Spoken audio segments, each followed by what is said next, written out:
Assalamualaikum warahmatullahi wabarakatuh. Jangan lupa subscribe, like, dan komen ya. Terima kasih.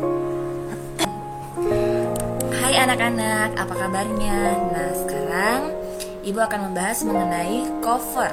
Cover ini adalah salah satu materi kelas 5, tema 1, subtema 2. Nah, anak-anakku pasti sering melihat yang namanya cover. Cover itu kan dia menggunakan bahasa Inggris. Bahasa Indonesianya itu adalah sampul buku. Semua buku yang anak-anakku pernah baca pasti ada sampulnya, ya kan? Nah, kadang juga anak-anakku kalau ingin mencari buku bacaan di perpustakaan, pasti yang anak-anakku lihat pertama adalah sampul bukunya dulu. Apakah menarik atau tidak? Nah, makanya dalam membuat sampul buku atau cover itu harus menarik, harus mencolok, sehingga orang-orang tertarik untuk membaca buku tersebut. Nah, apa sih sampul atau cover tersebut? Nah, di sini cover atau sampul buku merupakan cerminan dari keseluruhan isi buku.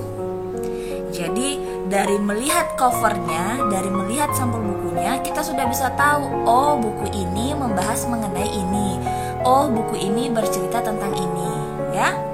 Cover atau sampul merupakan bagian terluar dari buku yang terdiri atas dua sisi, yakni depan dan belakang.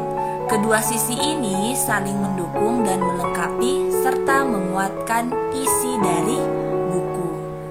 Nah, cover yang baik adalah yang bisa mempengaruhi dan menarik minat orang untuk membaca isi buku secara keseluruhan.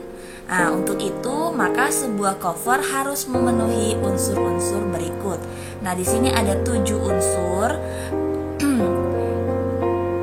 Anak-anakku bisa baca, ya. Ada juga di buku buku cetaknya. Nah, ingat ini, pemilihan jenis huruf yang menarik dan mencolok. Jadi intinya dalam membuat cover itu kita harus sesuaikan dengan isi bukunya. Jangan lain cover, lain isi. Pokoknya harus sama. Kemudian yang kedua, harus menarik supaya orang-orang tertarik untuk membaca buku tersebut. Paham anak-anak? Nah, sebagai contoh, coba anak-anakku perhatikan pada layar. Nah, di sini ada contoh cover atau sampul buku. Nah, lihat. Dari cover yang ada, anak-anakku bisa tahu, oh buku ini itu berisikan tentang, lihat, Penjas Orkes, ya. Nah, cerdas dan bugar. Dia memenuhi unsur-unsur dalam sebuah cover yang baik.